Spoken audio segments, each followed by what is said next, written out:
Hi, this is Amy Nielson with your mental health nugget today. We are going to be talking about a topic that I am passionate about. I mean, of course, all my topics that I talk about, I'm pretty passionate about.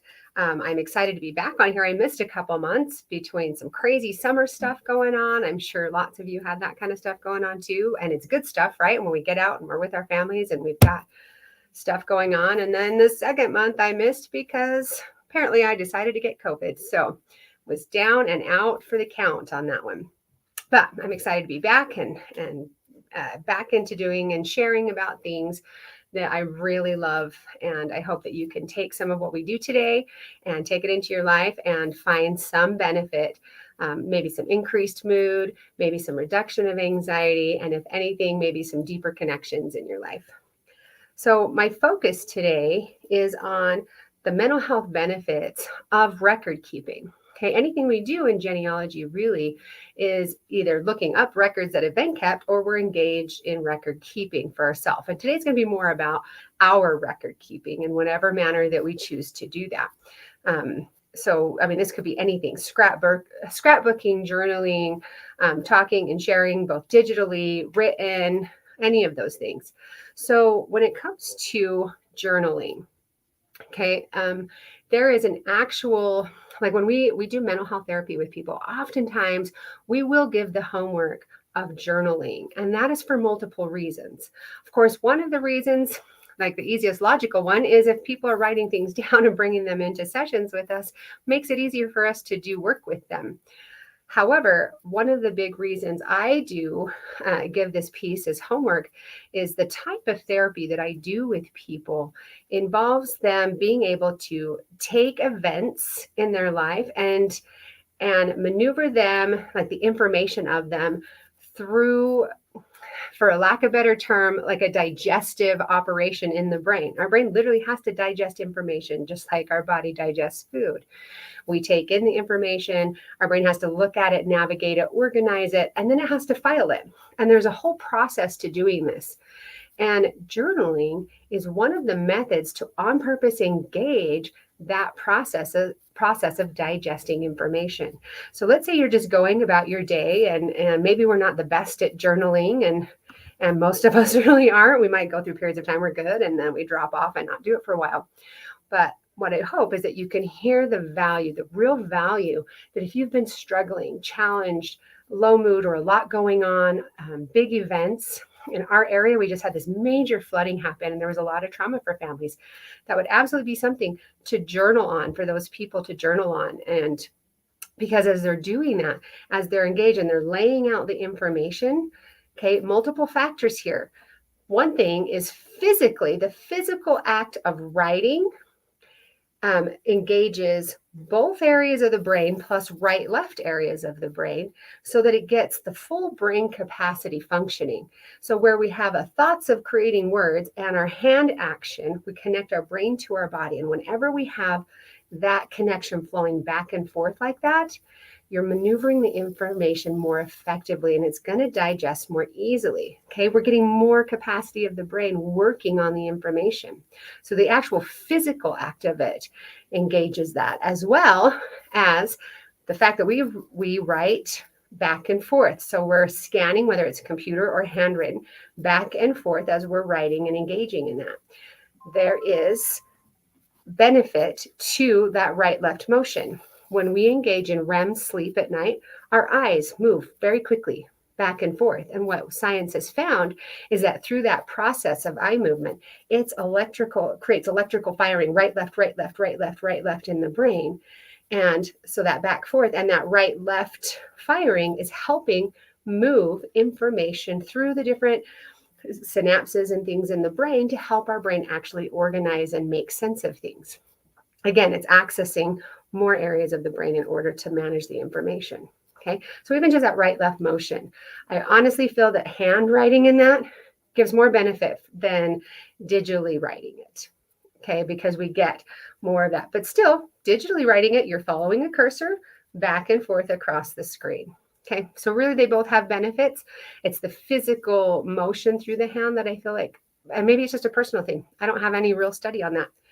So that aspect of just engaging journaling really helps us maneuver challenging information. Of course, we don't always journal challenging information, so maneuvering positive information is just as beneficial. Okay, it's still allowing your brain to process the information, creates the opportunity of organizing it, filing it, and making it more accessible to use. So now the second piece of this concept of record keeping. Again, journaling doesn't have to be the only thing. It could be any type of record keeping, gathering pictures, organizing them, scrapbooking of any types where you're pulling those pieces together. But this part of it I want to focus on is when we actually engage in the information. Okay, this is one of the benefits of journaling. So we're going to bring this first part of this presentation today into this piece now. Okay, when we engage in the information. So for example, if I go in and I'm reading my grandmother's journals or stories or great grandmothers or ancestors, and I'm reading and I'm hearing the stories of them. If I take some time and just slow down a little bit and not just like, scan through that, and I really read and I take some time and bring the imagery into my mind and allow myself to experience with them, I'm connecting to them. Okay, so even though they're not physically here, my body still begins to react with physical connection to these stories. Okay, and if we look back at our ancestors, they've been through so many different things, not always hardships, sometimes great and wonderful things. But through that connection to them, my body's getting fed those connection chemicals that I talk about all the time. It's getting fed those connection chemicals, as well as I'm creating a network of mindset that I have a whole web or network of support that's back here from my ancestry behind me. I know I can literally go and look through these stories and call upon advice and support through these stories. Okay, I wanted to focus on that past first because then when I am record keeping in the present, here with myself, I'm creating the opportunity for my future to do the same thing with me, of course. Okay, so then I'm record keeping in the present. Take a moment, slow down a minute. Why are we doing that? Or is it really just for us? Because I think most people that I've ever talked to that engage in journaling, we will often create a dialogue of who we're writing to. You know, whether we're writing to a higher power, to our like a heavenly father, or we're writing to our future children or a spouse, you know, with it like some sort of context in our mind that somebody may read this someday.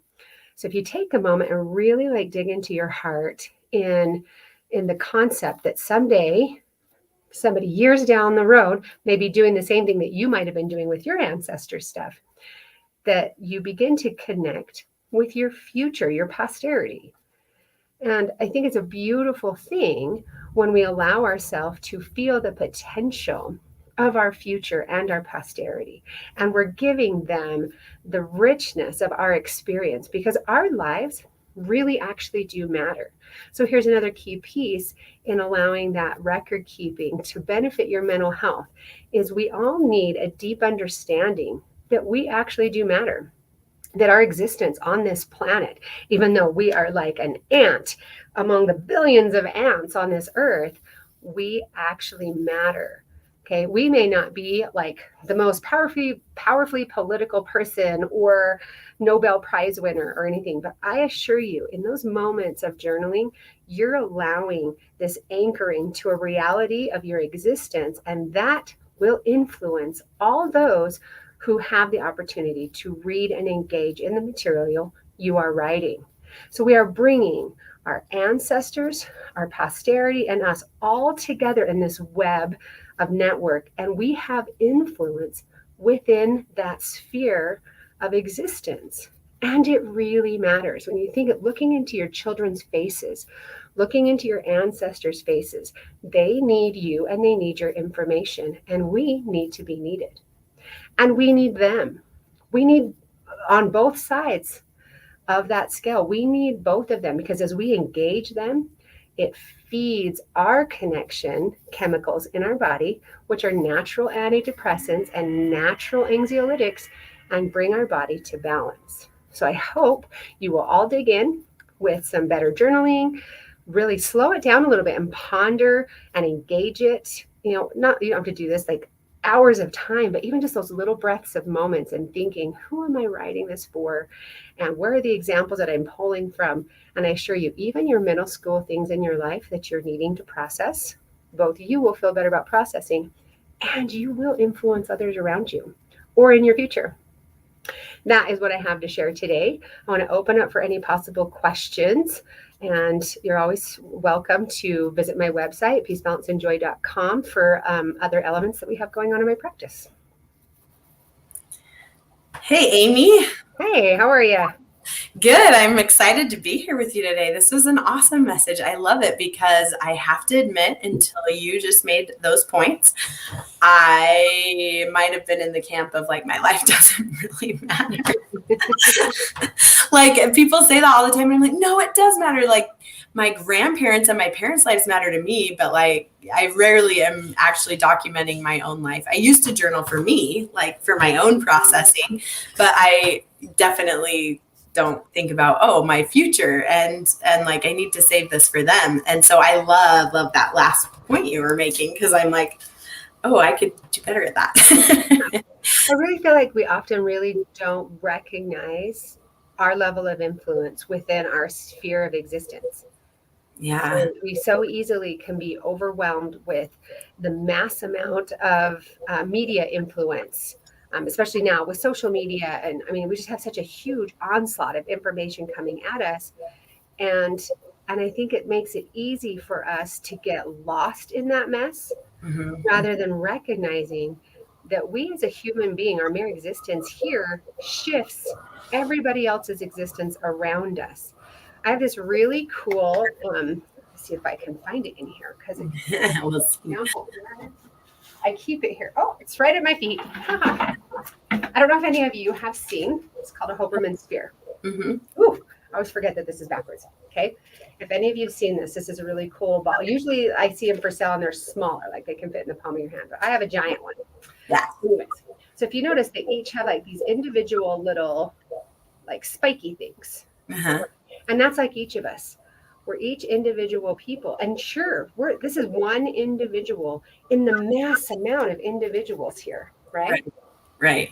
But if we open up this connection here, if you can see, it gets really, really big.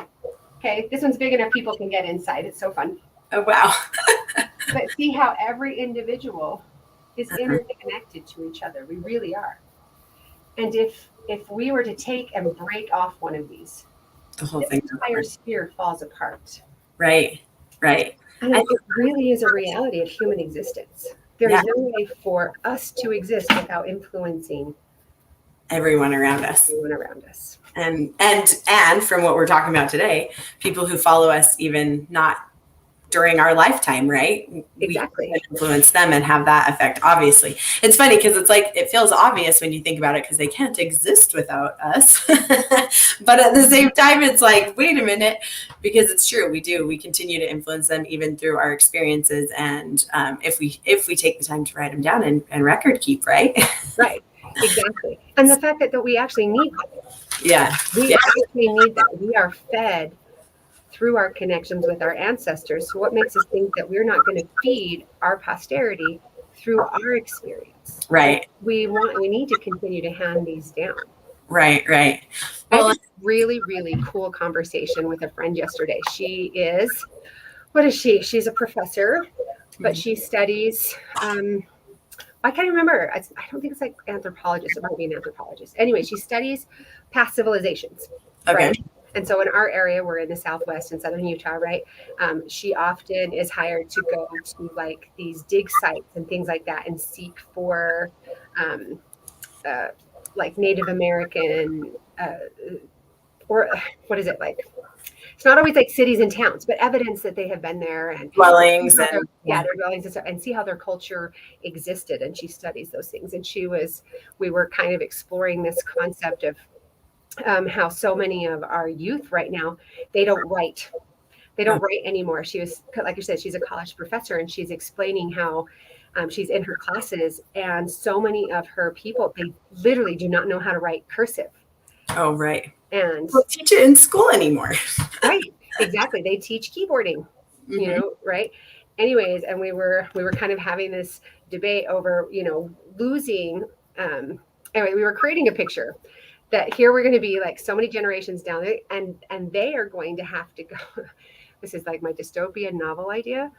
They're going to have to go to their like ancient shaman old guy to learn how to read and write because they've all been adapting and coming out of the reading and writing realm. I mean, obviously we read on a screen, but not like Right. like here we're journaling and writing and we need to, and then we need to hand down that knowledge because after so many generations, are they going to be able to even read our writing that Right. wasn't typed out on a screen?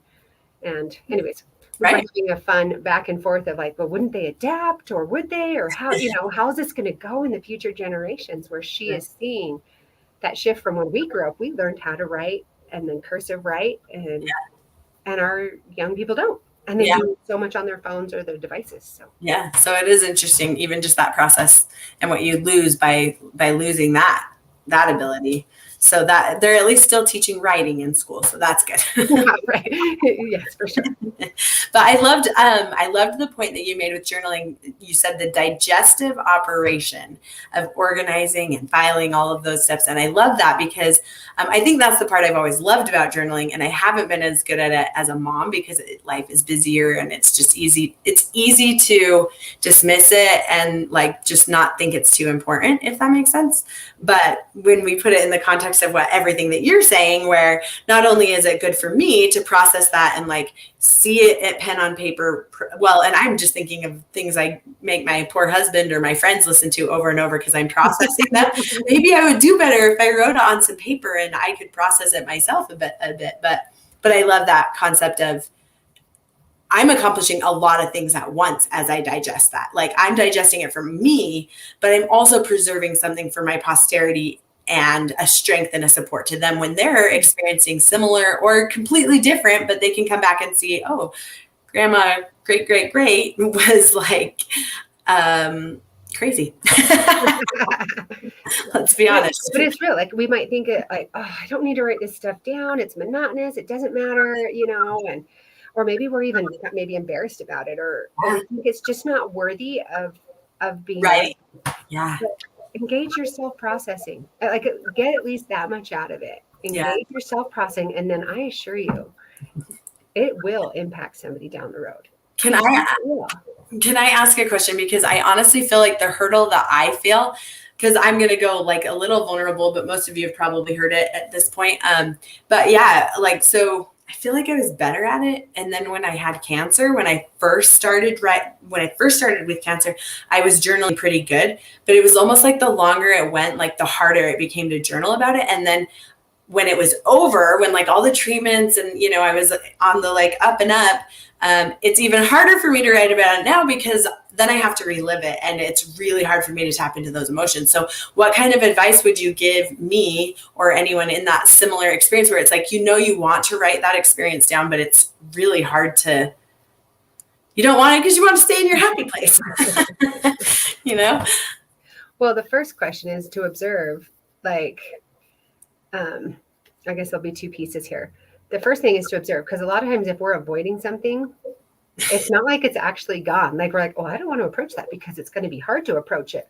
Right. But if that's the case, it's kind of like you put a backpack of rocks on your back and you're like, oh, nope, it's not there. It's not there, but we're like being dragged down and we're sinking, but because it's really there. It's really there. We're just pretending we don't feel it. Right. And if that's the case on that, absolutely. Like make a point. Say, okay, I'm going to sit down and then this is going to be a step process. Okay. There's this concept called building tolerance. Okay. If we're avoiding it, it means we don't feel like we have the tolerance to touch this sensitive topic. Mm-hmm. And so then we're blocking it. We're trying to push it back. We're getting on our backpack, zipping it up, putting a lock on it and duct taping it. Yes. Right. And so the first time through, you just might write a really surface level, like basic timeline description. Okay. And let yourself process that much. Okay. And I encourage you to play music while you do that. I know that sounds weird. Put some music on in your headphones, maybe something peaceful and calm, but just something that your brain can help give a safe stimulation. Uh-huh. To. In therapy, we use tappers. So if you remember when I was just sharing, there's a benefit to bilateral stimulation. So the eye moving back and forth, we actually use that in EMDR as eye movement, but we can also do this by tapping. And there are apps that you can download on your phone that do right, left tone tapping in your ears. Oh, interesting. Or even with music, like it does it in the music. So all those things can aid in this processing, okay, to get the brain, you want that firing going on, but you start surface level and then take a break or a day or even a week, go do it again and write some more in it, like take it down a notch, as in deeper, take a little bit deeper of whatever you can tolerate that way, and then back away. And then you keep coming back and do it until you're able to flesh out the whole experience, including the really, really hard stuff. When you can get to where you can really approach that really hard stuff and you've written it down, I can assure you it's like pulling all of those heavy rocks out of your backpack and just letting them go. And it is so liberating to the body. If you try to do some of that and you feel like it's overwhelming, get some help. Yeah. That's the part the therapist does on this end, is we can help aid people through that process or help them find what blocks them from actually leaning into it. Interesting. Okay. Awesome. I love that step-by-step process. Yeah. So perfect. I'm trying to think if I have any. Let me look at my notes, because I was scribbling notes as fast as I could while you're talking, because I was like, oh, I love it. Well, I love that even the photo. I love that you even pointed out even using photos can be really powerful and connecting in that way. The record keeping, because I can be. Like when I moved to Utah, where my roots are, I remember being so excited because my great aunts all live here and they've all inherited all the family history stuff. But I've had those really cool experiences where I'm with a great aunt, but I'm going through these old photos and like I can't express to you how much love comes from that experience. Like it's worth it every time, no matter what you have to sacrifice, because there's so much power that comes between me and that cousin or aunt that I'm working with, but also the connections and the stories that come out of the looking at the photos and the learning who's in the photos and seeing, and those older generations have that wealth of knowledge that they can share with us so that we can. But I mean, as you were talking, I was like, yes, I'm better at that than at the journaling. So I was like, yes, I can tell you that is powerful, that network, because I become, oh, I'm so much like my great grandma. Oh, I'm so much like my auntie. And like we share these traits, and now I'm more powerful because I'm a tribe of women who are awesome and we love these same things. And so, yes, I just like, I don't know that I have a question with it, but it just like, as you were talking about it, I was like, yes, I can relate to that. So I don't know. If you think about it, like we're all different kinds of learners, right? Some people can do it auditorially, some people can read, and some people are visual, right? Yeah. So part of that aspect is we all have different strengths in our sensory, but the more senses we stimulate in learning something, the more likely we're going to get a real learning, like a full deep learning. So why wouldn't we want to engage pictures and look in their eyes and engage their faces and create emotional connection? Yes. Because we're really going to get filled up that way. Yes. I love that. I love that. Well, thank you. Do you have any more, we don't have any questions coming in, so I just want to give you a chance. Is there anything else that we kind of scratched, but you want to make sure we touch on? I don't think so. I just really want to challenge anybody who watches this, just even take just 5 minutes right now. If you've watched this, take 5 minutes right now, close your eyes, take some deep breaths, start thinking of maybe your pictures or recent pictures you took. Maybe take pictures from, your genealogy or something, but start bringing them up in your mind and notice what happens to your body when you really let yourself engage that in your mind. It changes you. You'll feel it. And as you feel it, start writing that and just get a routine down of noticing your existence, noticing their existence, writing it out, and watch what happens to your body. Because I assure you, you will notice things if you slow down and let yourself. Pay attention to the feels, right? I feel like you guys talk about the feels. Absolutely. Because really, whenever we engage, if we can get those connective juices flowing, you will feel it. And I love to teach people how to feel that, because then they deepen their relationships. Our relationships become rich. Love that. Love that. Thank you. Thank you so much for all of the mental health nuggets. I love them. And I'm so grateful for your wealth of knowledge and wisdom. So thank you for sharing. Thank you. All right. We'll see you next month. And in the meantime, if you have questions for Amy, go ahead and add them to the chat and we will make sure we ask her them next month. So thank you. And we'll see you later.